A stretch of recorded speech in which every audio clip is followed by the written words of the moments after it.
আমন্ত্রণ দীপ্ত সংবাদে আপনাদের সাথে আছি আমি ইয়াসমিন সুমনা। শুরুতেই বিআরবি কেবলস সংবাদ শিরোনাম। ফেনীর মাদ্রাসা ছাত্রী নুসরাত হত্যা মামলার ডেথ রেফারেন্স ও আপিলের রায় ঘোষণা চলছে। বিপুল অর্থ খরচে কেনা ওয়াটার বাস লোহালক্কর হিসেবে বিক্রির উদ্যোগ বিআইডব্লিউটিসির।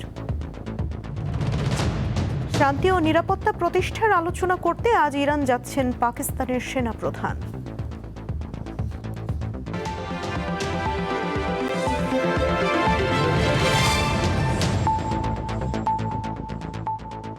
এবারে বিস্তারিত।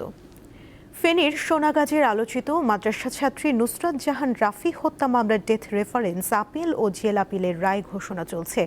হাইকোর্টের বিচারপতি বিশ্বদেব চক্রবর্তী ও বিচারপতি কে এম রাশেদুজ্জামান রাজার সমন্বয়ে গঠিত বেঞ্চ এই রায় ঘোষণা করছে।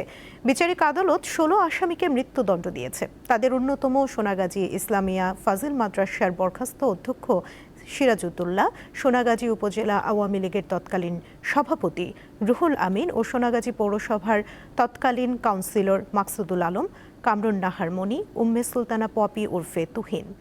মাদ্রাসার তৎকালীন অধ্যক্ষ সিরাজউদ্দৌলার বিরুদ্ধে যৌন নিপীড়নের অভিযোগে নুসরাতের মা মামলা করেন। ওই মামলায় অধ্যক্ষকে গ্রেফতার করা হয়। মামলা তুলে নিতে নুসরাতের উপর চাপ দেয়া হলেও তিনি রাজি হননি। এরপর আলিম পরীক্ষা দিতে মাদ্রাসায় গেলে নুসরাতকে ছাদে নিয়ে তার শরীরে আগুন দেয়া হয়। চিকিৎসাধীন অবস্থায় তার মৃত্যু হয়। হাইকোর্টে রয়েছেন সহকর্মী মাহিদুর রহমান, তিনি যোগ দিচ্ছেন এই মুহূর্তের খবর নিয়ে। মাহিদুর, এখন পর্যন্ত রায়ে কোন কোন বিষয় উঠে এসেছে বিস্তারিত জানাবেন। ঠিক 10:30 বাজেই কিন্তু পূর্ব নির্ধারিত সময় অনুযায়ী এই কোর্ট বসেছে এবং কোর্ট বসার শুরুতেই কিন্তু অ্যাটর্নি জেনারেল কথা বলেছেন শুনানির জন্য।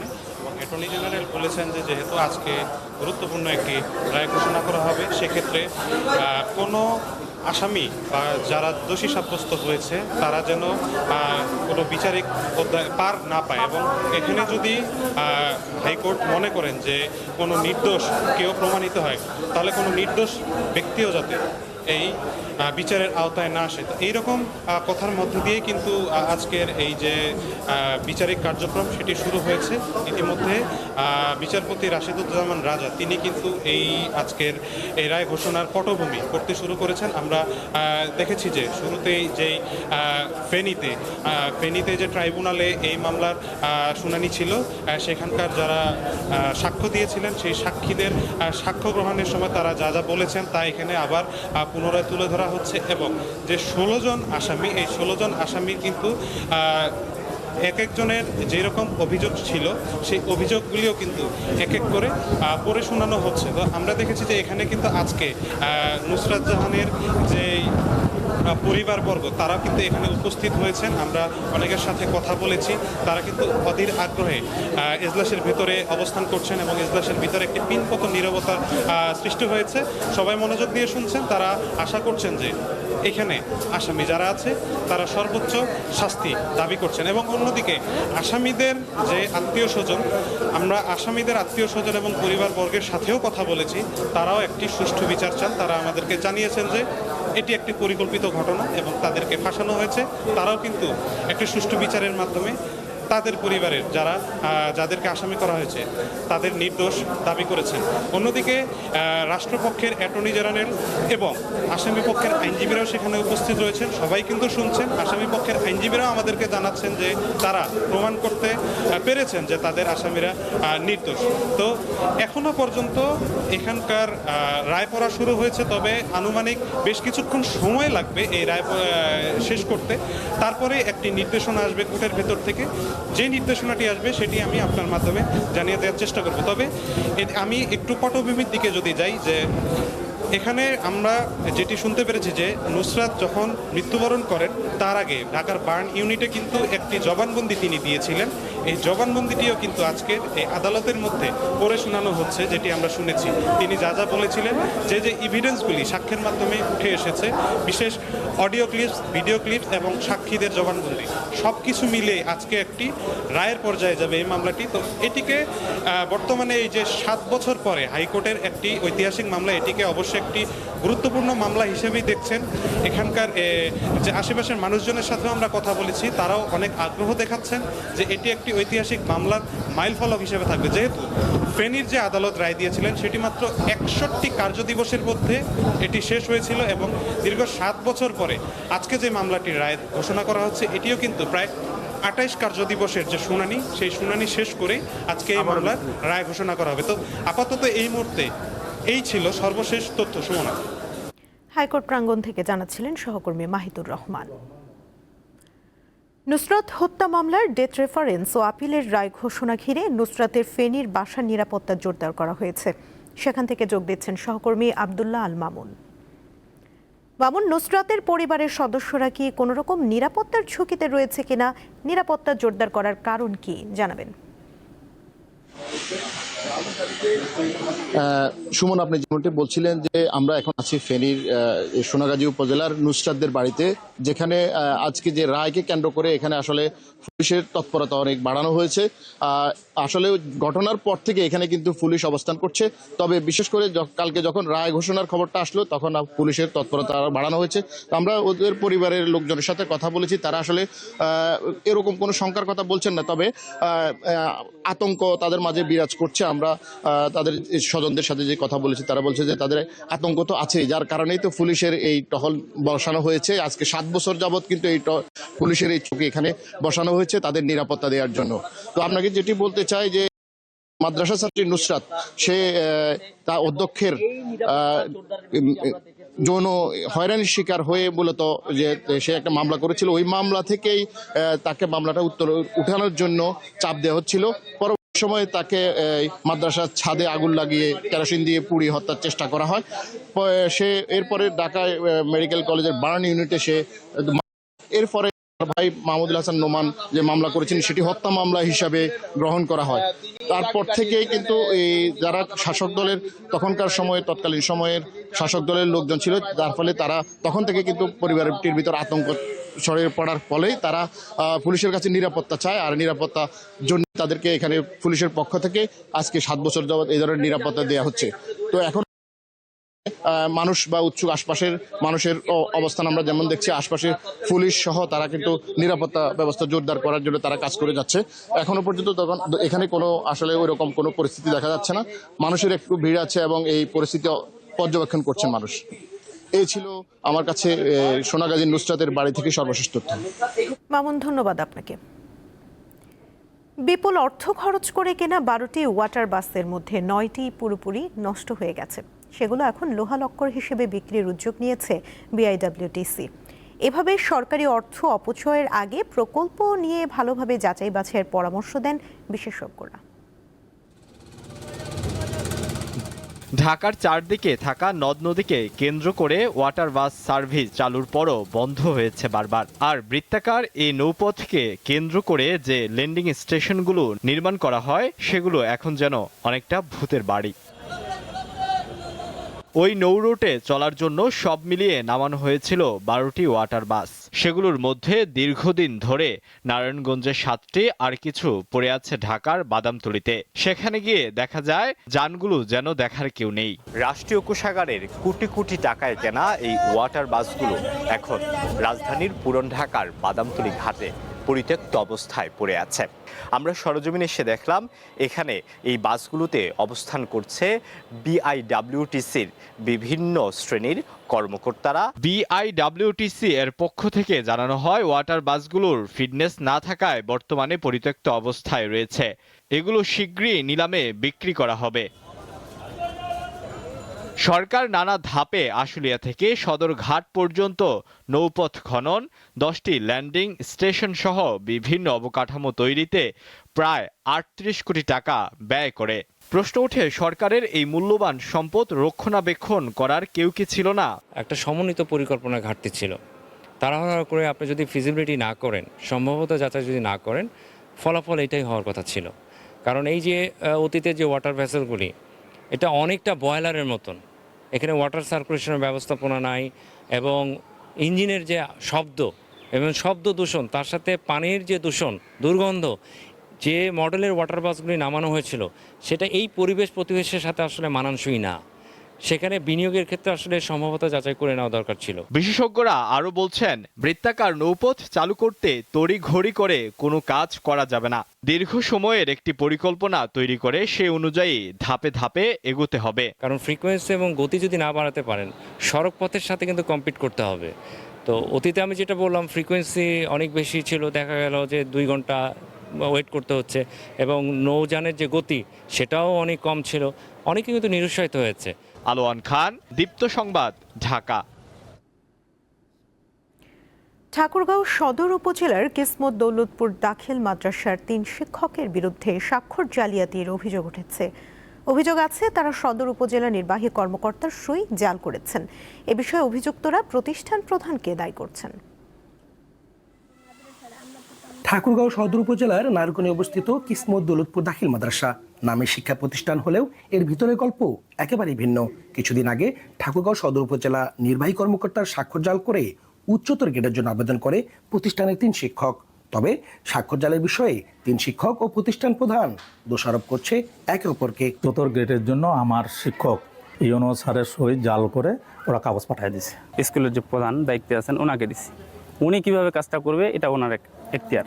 এখানে আমি জাল করার কেউ না। জাল সইয়ের ব্যাপারে আমি জানি না, তবে আমি গেছিলাম ওখানে 2 স্যারের সাথে। এইটা হচ্ছে প্রতিষ্ঠান প্রধানের কাজ। আমরা প্রতিষ্ঠান প্রধানের শরণাপন্ন হয়ে কাজটা করা হয়েছে। 1975 সালে প্রতিষ্ঠিত এই দাখিল মাদ্রাসাটি এখন শুধু নামে শিক্ষা প্রতিষ্ঠান। এর শিক্ষার্থীর সংখ্যা প্রায় 250 হলেও নিয়মিত উপস্থিতি মাত্র 40 জন। প্রায় 210 জনের অনেকেই শুধু পরীক্ষা দিতে, কেউ বা উপবৃত্তির টাকা নিতেই ভর্তি আছেন। এছাড়াও ভবনের জরাজীর্ণ অবস্থা, আলোক স্বল্পতা থাকলেও শ্রেণীকক্ষে নেই বৈদ্যুতিক বাল্ব। একটি শ্রেণীকক্ষে মশারি ও খাট পেতে থাকার ব্যবস্থা করা হয়েছে। নিয়মিত পাঠদান হয় না বলেও অভিযোগ করছে শিক্ষার্থীরা। মাদ্রাসায় কোনো ওয়াশরুম নাই, আমাদের মাদ্রাসায় কোনো কমন রুম নাই, আমাদের ক্লাসরুমে লাইট নাই, এজন্য সমস্যা। আবার সিলিং নাই। আসলে আমাদের এই শিক্ষকরাই তো দুর্নীতিবাজ। হ্যাঁ, এদের কাছে আমাদের সন্তানরা কি শিখবে? তাদের এই দুর্নীতি বন্ধ করা হোক। এই মাদ্রাসায় কোনো পড়ালেখার পরিবেশই নেই এবং এই মাদ্রাসাটি একদম ভঙ্গুর অবস্থায় চলছে। শিক্ষা অফিসারকে তদন্তের দায়িত্ব দিয়েছি, উনি তদন্ত করে রিপোর্ট দিলে আমরা তখন ওই যে অভিযুক্ত হবে তার বিরুদ্ধে প্রয়োজনীয় ব্যবস্থা গ্রহণ করব। অভিযুক্ত শিক্ষকদের বিরুদ্ধে দৃষ্টান্তমূলক শাস্তি দাবি জানিয়েছে সচেতন অভিভাবক মহল। ঠাকুরগাঁও থেকে মনিউদ্দিন তালুকদার, হিমেল, দীপ্ত সংবাদ। সোয়াম ভিলেজ অন্তেহুরি এর অবস্থান মৌলভীবাজারের রাজনগর উপজেলার ফতেহপুর ইউনিয়নে। বছরে 6 থেকে 8 মাস সম্পূর্ণ জলমগ্ন থাকা জনপদটি পর্যটকদের কাছে বেশ আকর্ষণীয়। মৌলভীবাজার জেলার রাজনগর উপজেলার ফতেহপুর ইউনিয়নের কাওয়াদিঘি হাওরের কুল ঘেঁষে এই গ্রামটির অবস্থান। জলের গ্রাম অন্তেহুরি, নামের মধ্যেই লুকিয়ে আছে জলের গল্প। হাওর বিল এবং জলরাশিকে ঘিরে ওঠা এই গ্রামের জীবনযাত্রা অন্য 10টি গ্রামের চেয়ে আলাদা। বর্ষায় যখন এই গ্রামে পানি ভেসে ওঠে তখন মনে হয় এটি যেন কোনো স্থলভাগে নয়, যেন জলের উপর ভেসে ওঠাই একটি গ্রাম। মূলত এই জায়গায় বিভিন্ন পর্যটক এখানে ঘুরতে আসেন। তুমি বিনে, তুমি বিনে এ ভুবনে আমার কে আছে ঔষধি রে বন্ধু, ছেড়ে যাইবা যদি কেন পিরিতি বারাইলা রে বন্ধু, ছেড়ে যাইবা যদি। এই গ্রামের যেরকম প্রাকৃতিক সৌন্দর্য ঠিক একই রকম ভাবে লুকিয়ে আছে পিছনের মানুষের কষ্টের গল্প। 6 থেকে 8 মাস আসলে তারা এই বৃষ্টির জন্য বা যানবাহনের অবনতির জন্য আসলে তারা চলাচল করতে পারেন না। অসুবিধাগুলো নিয়েই আসলে এই গ্রামের মানুষরা প্রত্যেক দিন আসলে তারা চলাফেরা করছেন। জলের গ্রাম অন্তেহুরি থেকে রোনালদো ধর, মৌলভীবাজার। যুক্তরাষ্ট্রের নিউ ইয়র্ক সিটিতে একটি রেস্তোরাঁয় গুলিতে ইউসুফ রাজু নামের এক বাংলাদেশি নিহত হয়েছেন। গুলিবিদ্ধ হয়ে হাসপাতালে চিকিৎসাধীন রয়েছেন রাসেল নামের আরেক বাংলাদেশি। স্থানীয় সময় রোববার ভোরে বাংলাদেশে অধ্যুষিত ব্রুকলিনে এই ঘটনা ঘটে। ইউসুফ রাজুর মাথায় গুলি লেগেছে বলে জানিয়েছে পুলিশ। তাকে গুরুতর আহত অবস্থায় হাসপাতালে নেওয়া হলে চিকিৎসক মৃত ঘোষণা করেন। আর রাসেলের ডান পায়ে গুলি লেগেছে। দুজনেই ওই রেস্তোরাঁর কর্মী।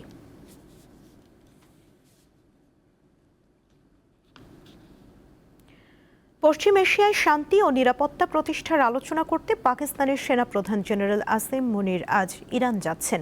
ইরানের পররাষ্ট্র মন্ত্রণালয় এক বিবৃতিতে এই তথ্য জানিয়েছে।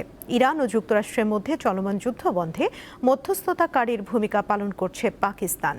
বৈঠকে সংঘাতের সর্বশেষ পরিস্থিতি এবং ইরানের ওপর আরও কঠোর নিষেধাজ্ঞা আরোপের বিষয়ে যুক্তরাষ্ট্রের প্রেসিডেন্ট ডোনাল্ড ট্রাম্পের হুমকির বিষয়টি নিয়ে আলোচনা হবে।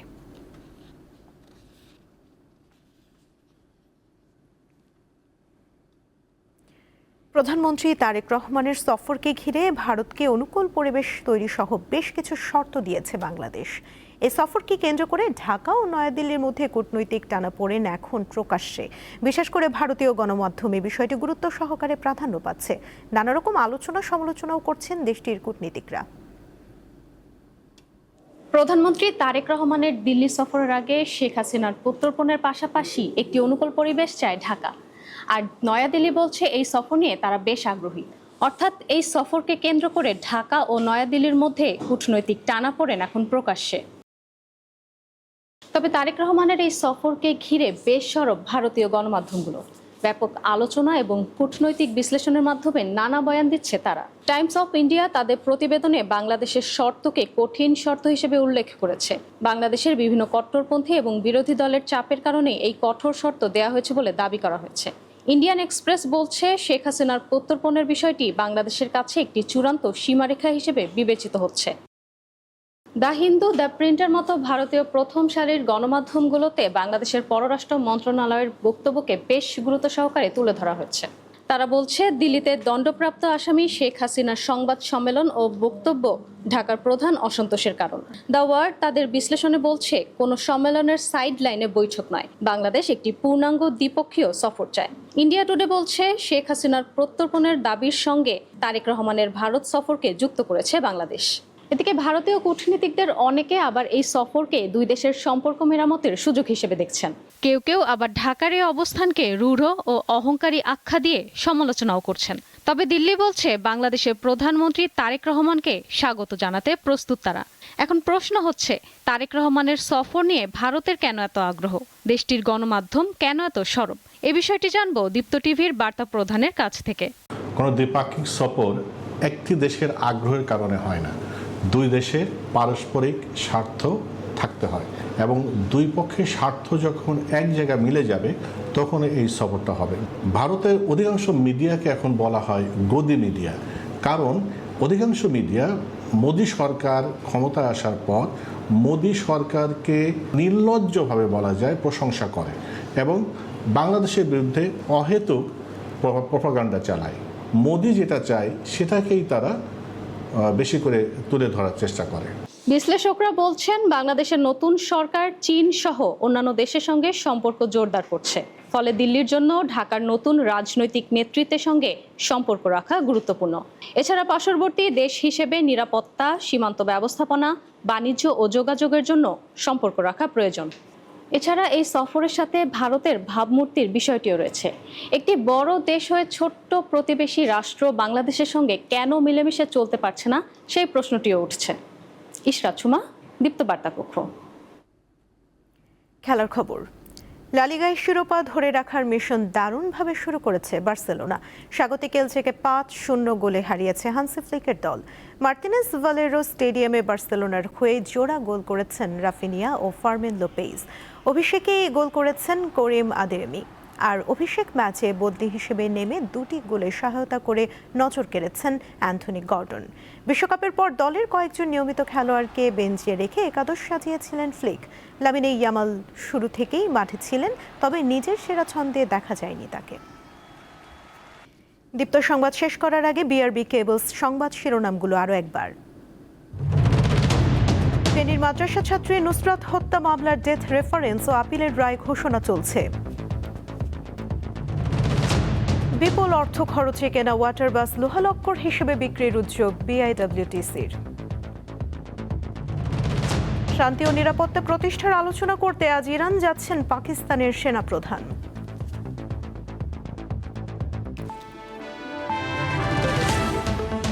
এই ছিল এখনকার মতো। পরবর্তী সংবাদ দুপুর 2টায় দেখার আমন্ত্রণ রইল।